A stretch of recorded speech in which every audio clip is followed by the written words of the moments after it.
Hi guys, এই সমাজের পরিস্থিতি দেখে আমি এই প্রথম ভয়েস মেসেজ করছি। আমি একটা কথা বলছি যুবসাথীর ব্যাপারে।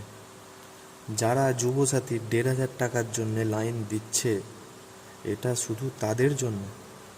একটা থালা, বাটি, গ্লাস, ঘটি এগুলোর যে কোনো একটা হাতে নিয়ে ট্রেনের লাইনে বা বাসের লাইনে দাঁড়িয়ে পড়ো।